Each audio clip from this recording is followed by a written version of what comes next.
Ini janji Tuhan pada zaman dulu dan sampai pada kita. Yesaya 43 ayat 2 boleh di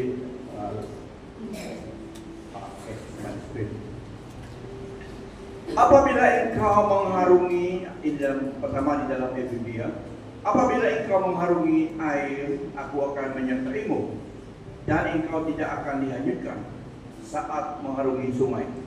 Apabila engkau berjalan melalui api, engkau tidak akan dihanguskan dan nyala api tidak akan membakarmu. Tafsiran baru. Apabila engkau menyeberang melalui sungai air, aku akan menyertai engkau. Atau melalui sungai-sungai, engkau tidak akan dihanyutkan. Apabila engkau berjalan melalui api, engkau tidak akan dihanguskan, dan nyala api tidak akan membakarmu. When you pass through the waters, I will be with you. And when you pass through the rivers, they will not sweep over you. When you walk through the fire, you will not be burned. The flames will not set you ablaze. When you go through deep waters, I will be with you. When you go through rivers of difficulty, you will not drown. When you walk through the fire of oppression, you will not be burned up. The flames will not consume you. Nah, di dalam ayat 2 Yesaya 43. Explanation-nya, apabila engkau mengharungi air, aku akan menyertaimu dan engkau tidak akan dihanyutkan saat mengharungi sungai. Apabila engkau berjalan melalui api, engkau tidak akan dihanguskan dan nyala api tidak akan membakarmu. Nah, saudara-saudari, ayat ini adalah satu ayat yang sangat disukai dalam Alkitab yang menyatakan janji keyakinan akan penyertaan Allah dan pelindungannya pada waktu masa yang paling sukar, paling susah dalam musim kehidupan kita. So, kita suka ayat ini karena ini mengandungi janji pelindungan penyertaan Allah di dalam masa yang sangat sukar dalam hidup kita.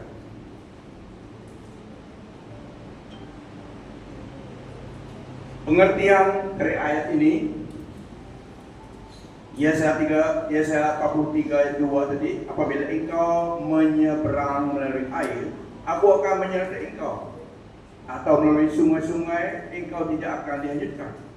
Apabila engkau berjalan melalui api, engkau tidak akan dihanguskan, dan nyala api tidak akan membakar engkau.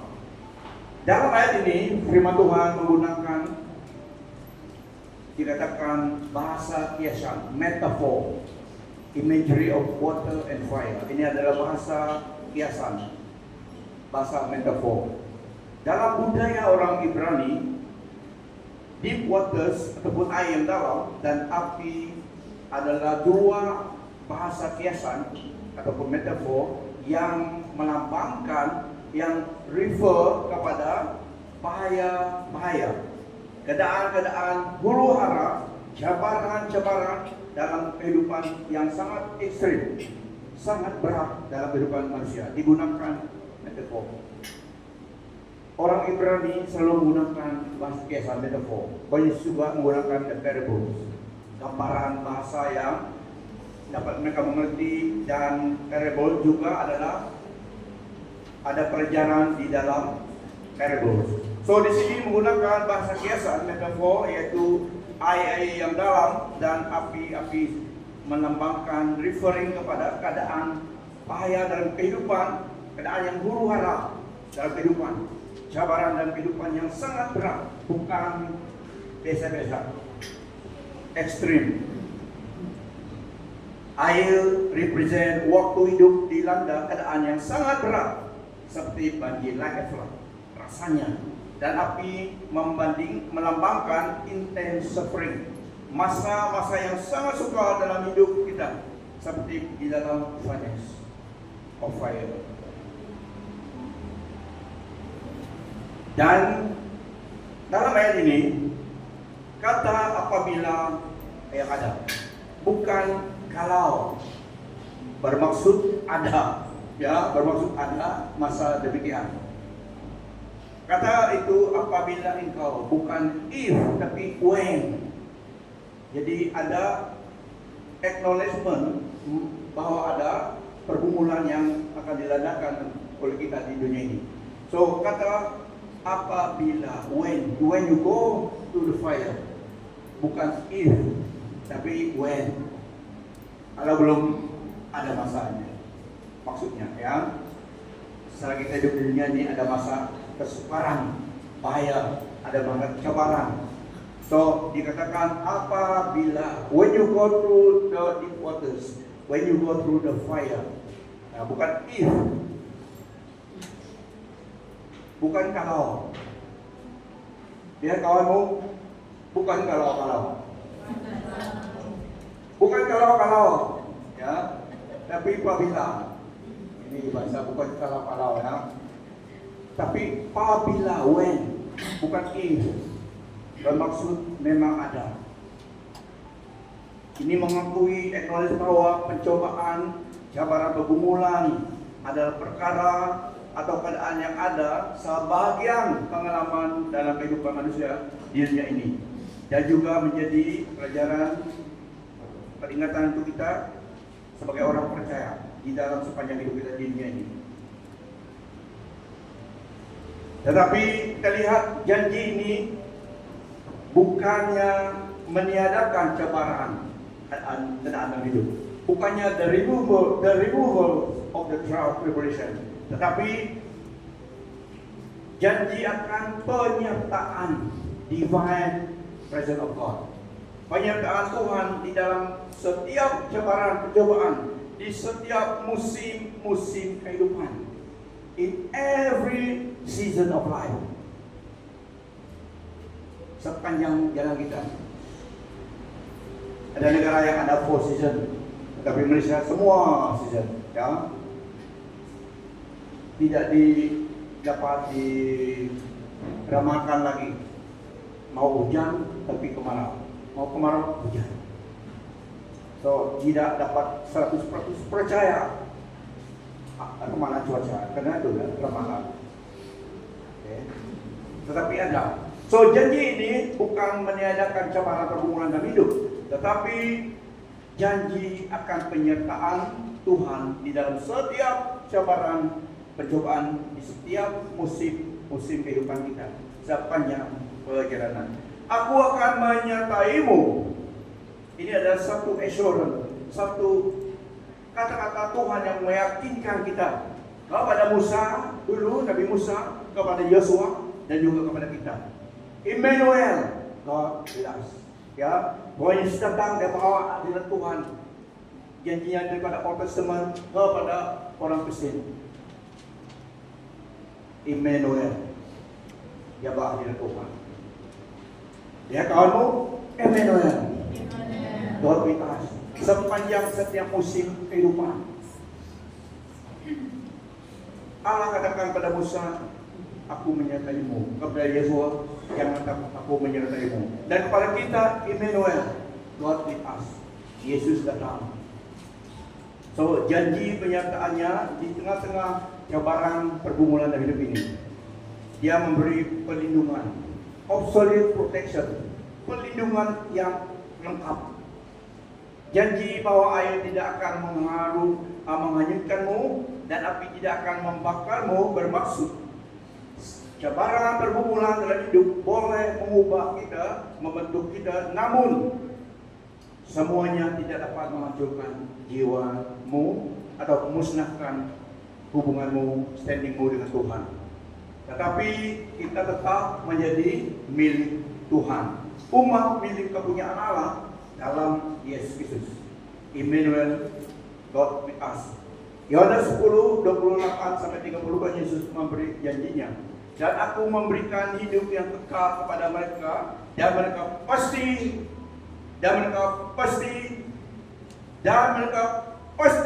tidak akan binasa sampai selama-lamanya, dan seorang pun tidak akan merebut mereka dari tanganku. Bapakku yang memberikan mereka kepadaku lebih besar daripada siapapun, dan seorang pun tidak dapat merebut mereka dari tangan Bapa. Aku dan Bapa adalah satu. Melihat Tuhan Yesus adalah kita melihat Allah Bapa di dalam Dia. God is one. Dia memberi janji penyertaannya. Dia beserta kita. Dan di dalam teks ini, waktu teks ini ditulis, Yesaya menulis kepada orang Israel yang menghadapi maka yang sedang di dalam exile Babilonia, telah dibawa tawanan captive kepada negara Babilonia pada masa ini. Mereka rasa mereka telah diabaikan oleh Allah mereka, Allah Israel, karena dosa mereka. Jadi Allah, Tuhan menggunakan ayat ini untuk memperingatkan mereka bahwa mereka masih milik kepunyaannya. That's the reason. Dan Dia akan membawa mereka Dia akan berserta melalui the fire of judgment. Israel kalah karena mereka berontak kepada Allah saja waktu zaman-zaman dulu. Kalau mereka ikut Tuhan, di mana-mana mereka dapat tetap menang. Tapi apabila ada dosa di antara mereka, itu yang melemahkan. Karena mereka ikut Tuhan. So, itu juga kita. Selamanya mereka ikut Tuhan, perintah Tuhan, di mana-mana pun mereka dapat menang. Kita ingat kisah Jericho, tembok Jericho runtuh, tidak kena bom, tidak kena cannon, tapi karena kuasa Tuhan. Mereka cuma ikut arahan Tuhan mengelilingi kota itu 7 kali. Yang ke-7 kali mereka pusing-pusing lagi dan suruhkan apa yang Tuhan arahkan. Mereka ikut itu. Belum lagi berperang, roboh tembok itu, batu bata besar-besar itu dapat roboh karena Tuhan, kuasa Tuhan. Karena mereka satu dalam puji Tuhan, tembok Jericho runtuh, mereka masuk. Jadi ayat ini memperingatkan mereka, Tuhan tetap masih memperhatikan hidup mereka. Dan juga di dalam echoes of the past, mereka ingat Tuhan memperingatkan mereka waktu mereka melalui Red Sea dan Jordan River, berjalan di atas tanah yang kering, sungai Gihue, karena kuasa Tuhan mengarahkan mereka berjalan. So ayat ini memperingatkan mereka semula bahwa Dia tetap Allah yang sama, yang memimpin mereka, yang mengasihi mereka, menyadarkan mereka. Dan datang pada New Testament, kita ingat bahwa Yesus coming the storm. Peace be still. Waktu Dia dengan disciples Dia di tengah-tengah ombak, katakan damai sejahtera, damai, peace be still. Ombak ikut tenang. Dan juga dalam fire ini memperingatkan mereka, Daniel 3, bahwa the fourth man, orang yang keempat bersama dengan ketiga orang itu dalam api. Waktu mereka setia kepada Tuhan, tidak mau menyembah patung emas yang didirikan oleh Raja Nebukadnezar. Mereka setia kepada Tuhan daripada takut akan raja itu pada masa itu. Dan hukumannya, akibatnya melanggar Raja Nebukadnezar, mereka dilimpahkan ke dalam perapian yang menyala. Marahnya api itu sudah panas dan suruh dipanaskan semula, sehingga tentara yang incas api itu yang terbakar dan dilemparkan ketiga orang karena memberontak kepada raja manusia, tidak mau ikut perintahnya karena setia kepada Allah. Kalau Allah yang kami sembah menyelamatkan kami selamat. Jika tidak, jika tidak menyelamatkan kami pun, kami tetap tidak menyembah patung emas 21 kaki itu. Kita tahu tinggi sekali. Jadi marah raja ini, lemparkan mereka dalam perapian, the furnace. literally dikam dalam api itu, diikat dan dilempar dalam api. Tapi waktu mereka di dalam api, ada orang keempat. Tuhan Yesus ada bersama dengan mereka. Api tidak mengapakan mereka. Bahkan bau asap pun tidak. Biasanya kalau masuk dalam api, masuk dalam asap, kamu keluar, bau asap. Itulah kamu yang merokok, jangan pikir Ustaz pun yang lain tidak merokok dapat cium berentong, dapat, cuma tidak mau bisa saja. Ya, apalagi kalau masuk dalam asap, memang bau asap. Tapi masa mereka masuk itu ada the fourth man, Nebukadnezar tanya, masih bagus, masih oke kamu dalam? Dan lihat, sudah lipatkah mereka? Sudah, kata. Dan lihat dalam api. Dan lihat, 1, 2, 3, 4, wujud dia. Terus wujud dari lihat yang 4 itu. Kenapa ada 4 orang dalam? Dan yang keempat itu seperti dewa, bilang. Tuhan Yesus kata dengan mereka, panggil keluar. Mereka keluar, mereka ambil. Tidak ada bau asap. Wow. Allah kita adalah Allah yang melakukan mukjizat supernatural demikian. So mereka memperingatkan janji Tuhan dalam ayat ini, memperingatkan Israel semula bahwa dia the same God, yesterday, today, forever. Nah, untuk kita orang Kristen pada masa ini, kepada kita, jika kita terasa seperti di dalam underwater situation, seperti tenggelam, peringatan bahwa kamu tidak sendiri, tapi Tuhan akan beserta.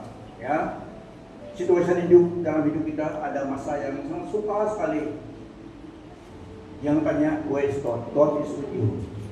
Tapi keadaan yang membuat kita seakan Tuhan jauh, padahal dia beserta kita.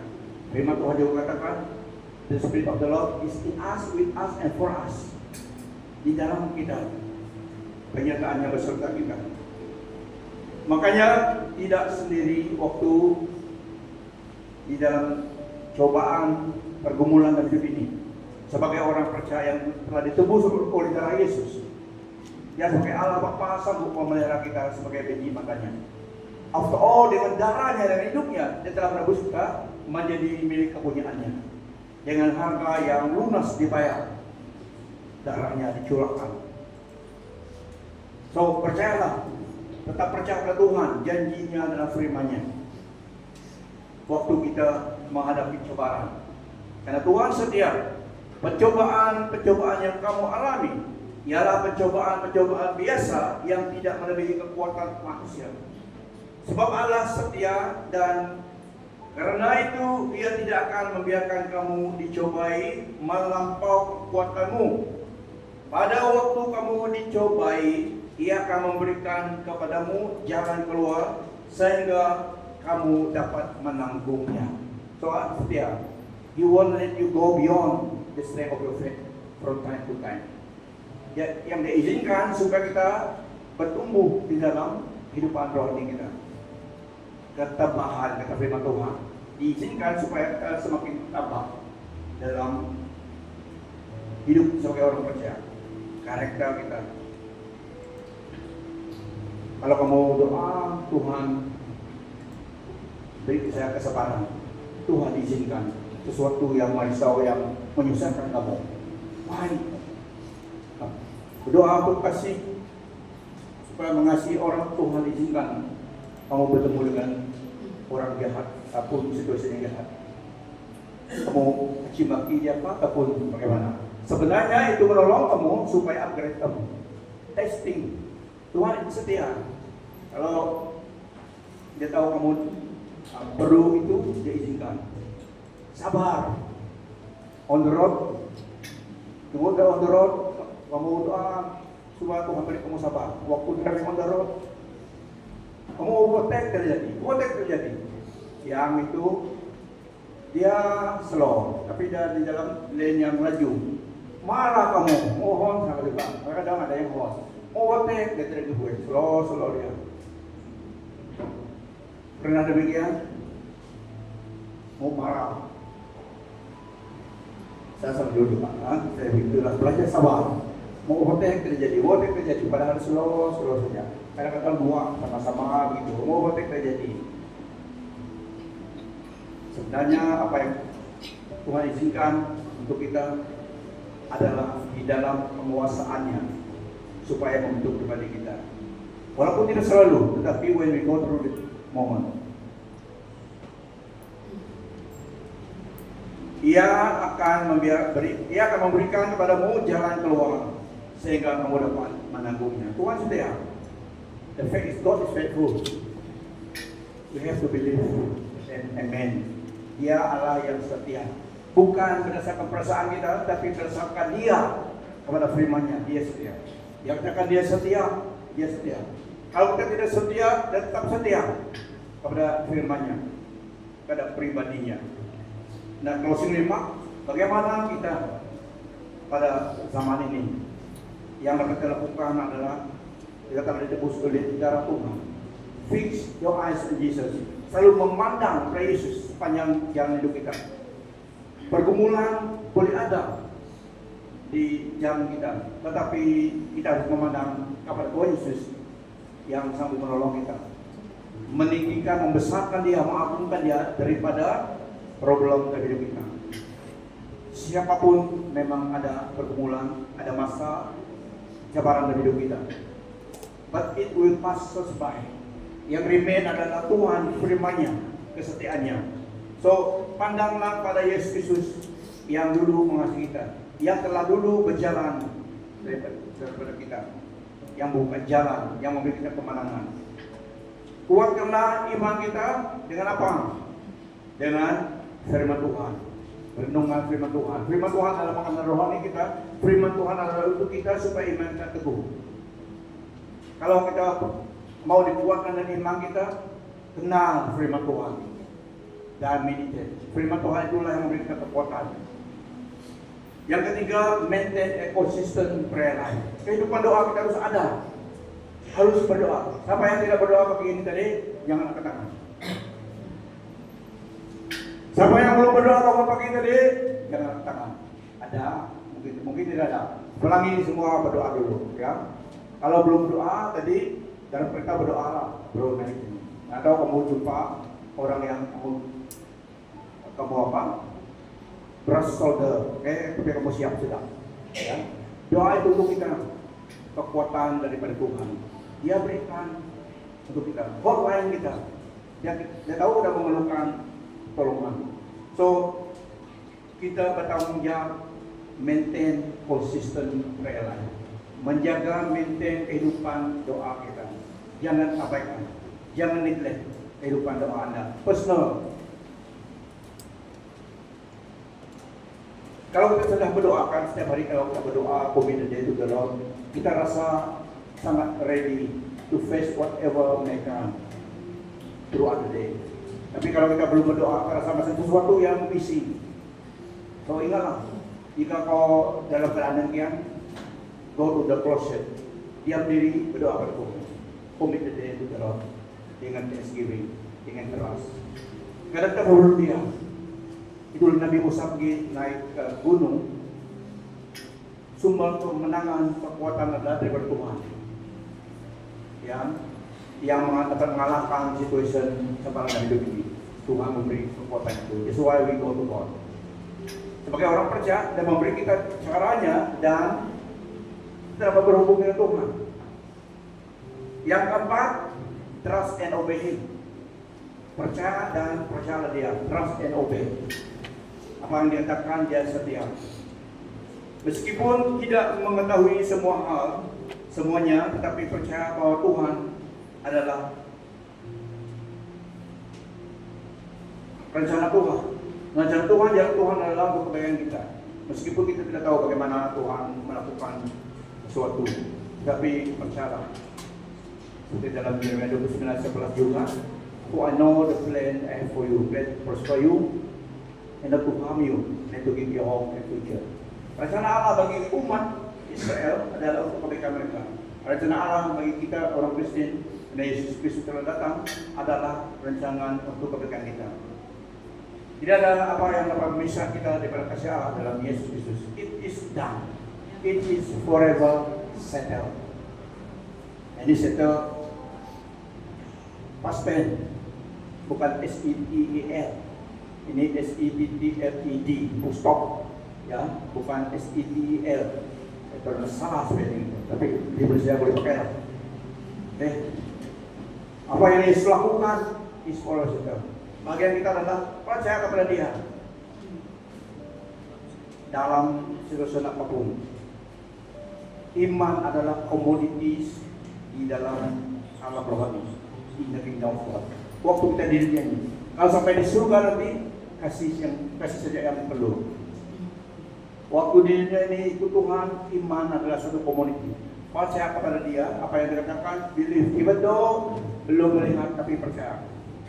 Ya, ini menyenangkan Tuhan, ini memuliakan Tuhan, dan itu menguatkan iman kita. Because He is faithful.